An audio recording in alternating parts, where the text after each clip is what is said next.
banyogera kubeera nga tebabuuzako buli omu gy'osinzidde kubeera nga tegubidde omuweereza wammwe Fahad Priyugi matuse ne updates ku bintu ebyenjawulo bisobodde okubeera nga te bihappeninga mu ggwanga lyattu Uganda naddala gwe gyotesobodde kubeera nga te otuuka era nga oba ogifunye video tekigana kubeera nga te oginterako ekigaalo gisharingireko abalala akabokisi kayo wansi okkirirayo no participating of course nosolawo endowoozayo ku byobeera genda kubeera nga te osanga mu katambi kano kakati omukyala Barbie Kyagulanyi tunga kiguddeko era nga kirabika nga Barbie Kyagulanyi waliwo omukyala mujja bwe munage tubadde tukyali awo Barbie Kyagulanyi alina post gye yakola recently munage waliwo omukyala yeesowoddeyo era ng'omukyala ono amannya ge yeeyita Joy Jejje yavuddeyo n'agenda wansi awo mu comment section n'abako obubaka bw'ateekayo ng'agamba nti Robert Kyagulanyi Ssentamu ono mbu yali mwami we nga tannaba kubeera nga ate agende wa Barbie Kyagulanyi era nga mu komenti ye yawandiise n'agamba nti omusajja oyo yali wange nnyabo wansi awo nabeera nga ate ateekawo erinnya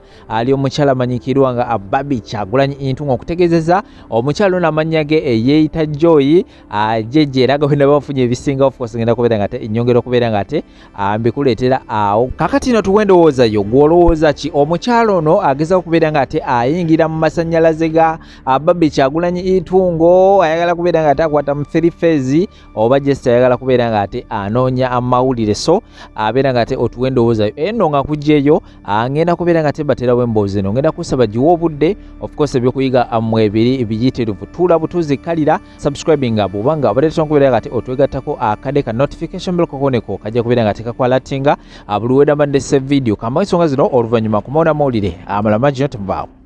Omuntu afunye visa okugenda mu Amerika bwe bayita Abamerika igwe tovaayo kubanga obeera mu transit okugenda mu Amerika wabula tobeera mu Amerika. Igwe alina empapula nga green card oba empapula ezikukkiriza okubeera mu nsi nga Sweden n'endala.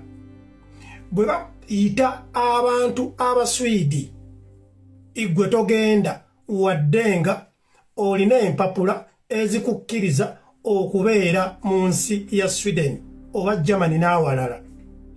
Bwe bayita Abaswidi oba Abamerika oba Abangereza Abadenishi babeera baagala abo be bayita ba citizens. Igwe alina mature entry okugenda ku university. Bwe bayita abantu abalina ebbaluwa eya siniya ey'omukaaga igwe obeera togirina kubanga igwe obeera olina tiketi ekukkiriza okugenda osome ofune certificate eyenkana ey'omukaaga. Walukagga ddayo osome ate omululu kibi nnyo walukagga walaga omululu kuba walibadde olemedde ku kifo kyo eky'obwa mmeeya kubanga kyo tebaagala bitabo. Bw'oyogera eby'amazima osobola okusigala ku kigambo kyo naye ate buli w'olimba kikwetaagisa ebigambo ebirala 10 okusobola okusigala ng'okyayimirizaawo obulimba mu babo. Kati nno gw'ayagala amazima wenywereze ku Eddie Mizaaya, a source of truth with no intimidation. Atatiisibwa. Bannayuganda ekifuula omuntu okubeera omuntu si kwogera nnyo wabula ekyo ekimuva mu bwongo.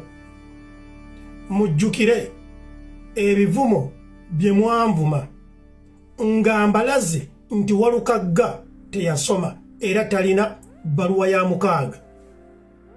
Mwanvuma era ne munfuula kasasiro naye nga naawe kennyini okimanyi nti omuntu afunye ebbaluwa emukkiriza okujoyininga university era aba talina bbaluwa ya mukaaga.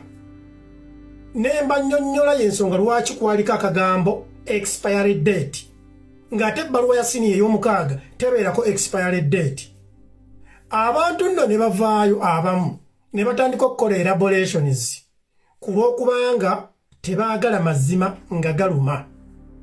naye ng'ekituufu kiri nti abeera teyasoma, abeera alina olukusa olumukkiriza okujoyininga yunivasite, naye tekitegeeza buli ajoyininga yunivasite nti abeera ayina 6 oba equivalent. Nedda, kubanga ebbaluwa Walukagga gye yafuna ey'amature entry ebeera emugamba genda ku yunivasite ofuneyo certificate ekukkiriza oba ebeera equivalent to senior ey'omu6. Temwayagala kuwuliriza, naye essaawa zino Katonda ayambye alaze abategeera n'abatategeera. Kibi okwogera ennyo. Abantu abagezi mu nsi tubeera batono ate tubeera criticized. Abasinga obungi tetwagalwa kubanga tubeera bagezi ate tuyimirira ku ekyo amazima, oba bakuvuma bakuvume naye ng'oyogedde amazima. Nze Walukagga mbadde mwagaliza oba nali mwagaliza entebe eyo, naye navayo ne mbagamba however Walukagga njagala atule mu ntebe eyo, takkirizibwa kwesimbawo. Abamu ne muŋŋamba vetting committee eriko balooya, eriko abantu bonna abategeera. Ne mugamba gwe Eddie olowooza otegeera nnyo okusinga aba vetting committee. Kye kino kye bayita okutegeera. Yes, okutegeera si migejjo, si kunyirira, si masooti, si luzungu, wabula kiva mu bwongo. Yes, Walukagga teyasoma, kiruma naye ng'erya ddala.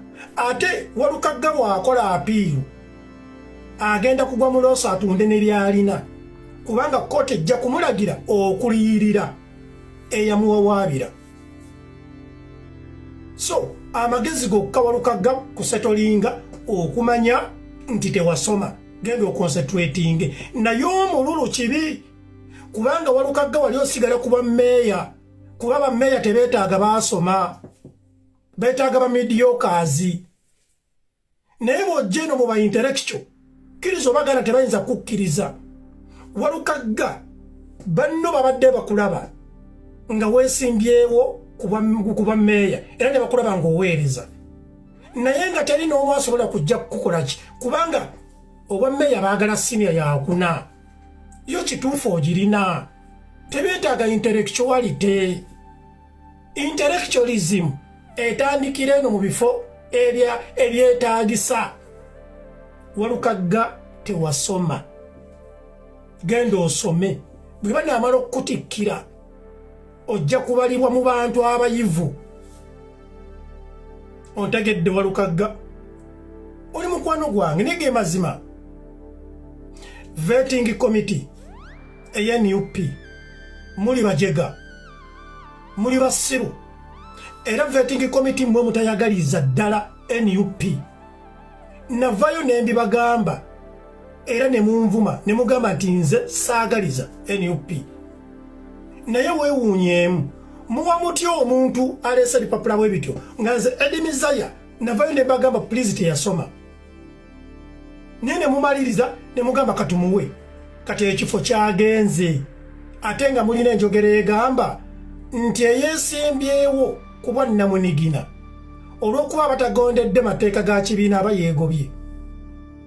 Kati kitegeeza Sseggona mwamugoba, agenda kwesimbawo yekka, ekifo bakitutte. Yensonga lwaki NRM ekkiriza erekawo opportunity eya independent learning, nti at least omuntu bwe yeesimbawo bw'anaagenda mu parliament ate oluusi bamukkiriza ne bamuyamba n'omuyamba mu cover nga bw'ayitamu mu buli ngeri interests z'ekibiina z'abaakulembeza. Kati Sseggona anaakulembeza interests z'ekibiina kyammwe nga mwalangirira nti abeera yeegobye mu kibiina, mumuvumye. Kyokka ng'ate mwali badde musirise ne mugamba kasita abadde waffe. Kitegeeza NUP kati abamu abajega bagenda kunyiiga NRM ekifo ekitwale.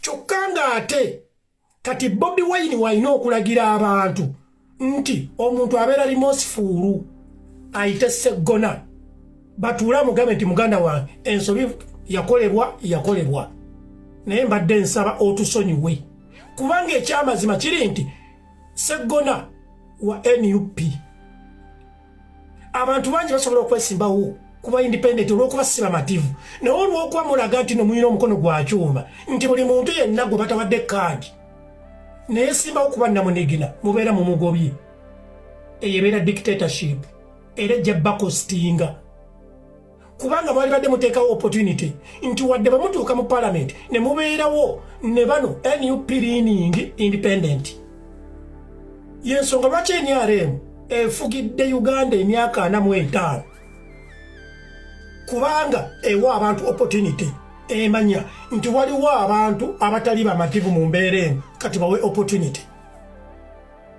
Mwani Kyagulanyi do you copy kati ogenda kutunula otya igwe NUP mu maaso ga Sseggona gwe muvumye ne mumufaananya embizzi ne mumuliisa amazzi ne mumuvuma buli kika kya ndwadde ng'omusajja yayimirirawo n'abawolereza ng'ekibiina bakitwala mwandibadde musirisa olwekyo ne mugamba okke tebamuwadde kaadi kababiisanye naye ne bamuyimbira n'oluyimba nga Kyagulanyi yalagira kati essaawa zino Bobi Wine ekifo bakitutte obonno bwe bubonero obulaga nti temunnatuuka kutunuulira kifo kinene ekyobwa pulezidenti. Vetting committee NUP muli amazzi mutegeera oba mukeerera kunywa zitampeko z'amasira mutunuulire ensobi ze mukoze. Bobi Wine bw'abeera nga yabeesiga n'agamba nti mutuyambeko mu process eno mwandibadde mukoze kubanga mulaga nti muli bayivu naye kkiriza obagaana mwenna bali ku vetting committee NUP yoka coons muli matako kambalage mwe mwennyini mwakwata kaadi ne mugiwa muwala wa Anita Anet Amongo mwanoonyereza ekimala ekifo ne kigenda Anita Amongo n'ayitamu independent ne mukwata ebifo ne mubiwa abantu abatasobola wadde okwegulira ndaweya ne mukwata kaadi zammwe ne muziwa abantu oli ne mumala omuwa kaadi najja n'agamba tetulina ssente zikuba kampeyini nga kituufu tebazirina naye ne weebuuza olwo vetting committee yanoonyereza ki? Mwanoonyereza ng'abantu bano be muwa kaadi ani agenda obbawa ssente okwesimbawo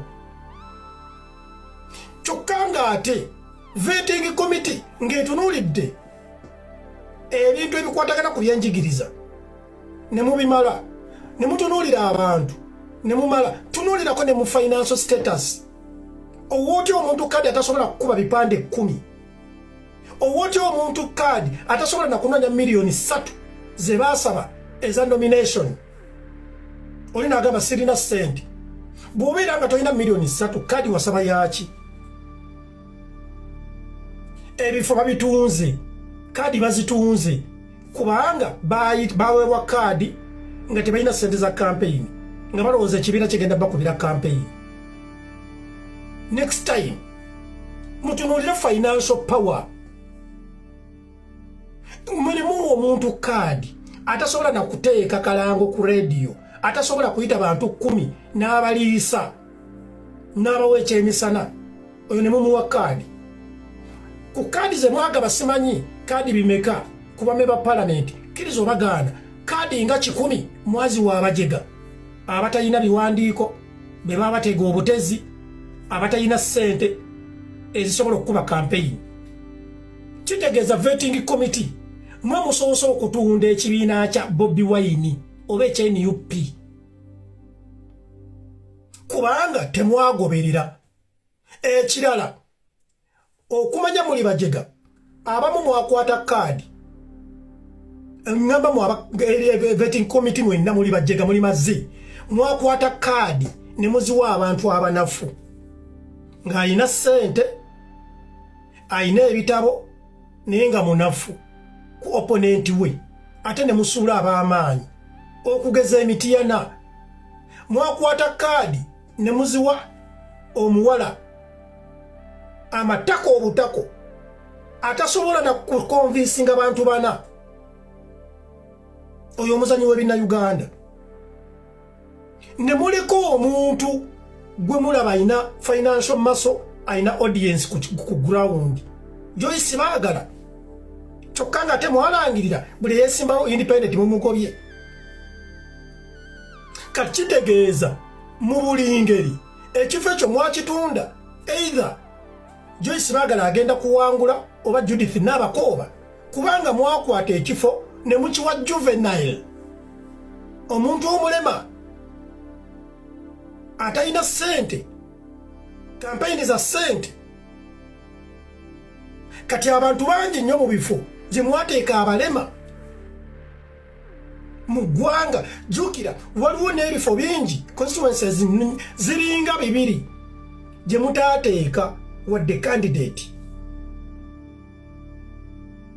voting committee yo stupid aga Katonda mu ggulu ne muddira ebifo mu Buganda ne mubisuffocatinga ne mufiirwa mwafiirwa bali mu ezo. He was a good man in parliament mumugobye mu byobufuzi kuba tayinza kuyita mukubwa meeya mumujje mu kifo kye ate nga n'ekifo kyammwe ekyennakawa gye mwateeka Waiswa Mufumbiro tebayinza kumulonda kitegeeza nakyo mwakigaba voting committee yo dal muli dumps kakoonu temutegeera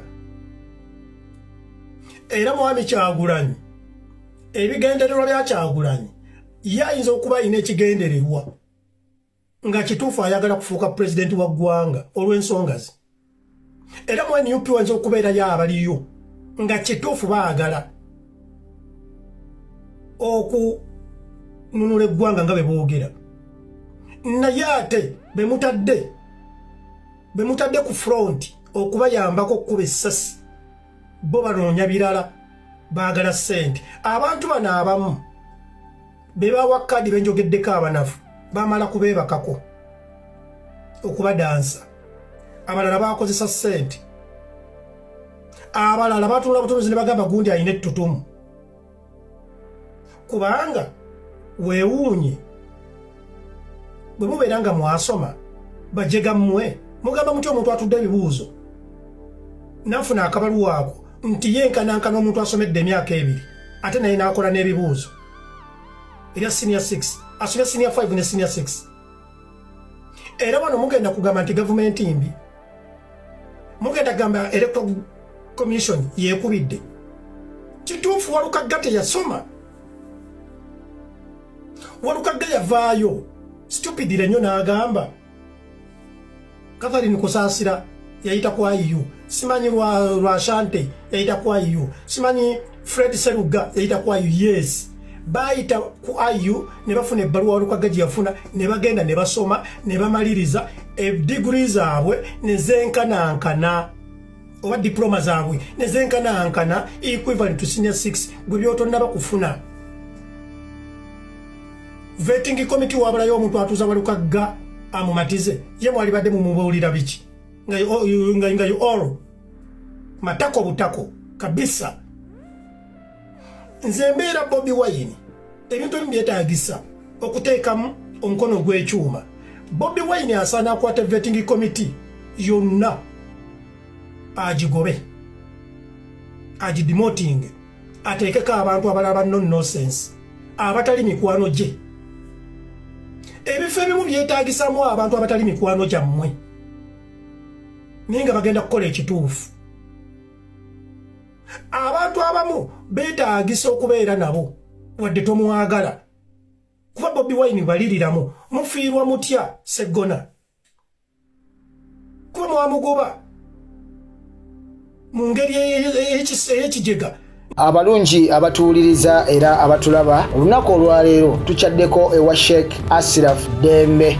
Sebo nsanyusa okubalaba. Amannya agange nze Sheikh Ashraf Dembe akola ku bizibu by'enjawulo. Omuntu singa aba alina ebirwadde musomereddwa tunywa amazzi ga lukuya nga bw'obadde ogalaba tugenda abantu ku kyoto ne twokya emizimu emibi egibabaamu n'okulomba edduwa abantu singa abeera ng'ali wano atuuse sobola okumulombera edduwa ne waba atatuuse nga mpadde amannya ge naye ng'ali wala neetaase ennamba yange yeeno eri 0701763711 nammwe bannyinaffe abali ebweru oyagala okuba nti oyagala okulombera ku dduwa ng'olina ebizibu viza zibuze amaka gakolongotana sente zikola zimpita mu ngalo ojja kumpeereza ekifaananyi kyo n'amannya go ebyo byokka bijja kummala nja kukulombera edduwa ojja kutereera olunaku olusembayo mu mwezi mba n'edduwa eyawamu ffenna n'abalwadde bange abakadde n'abapya. Salaamu alaikum warahmatullahi wabarakatuh.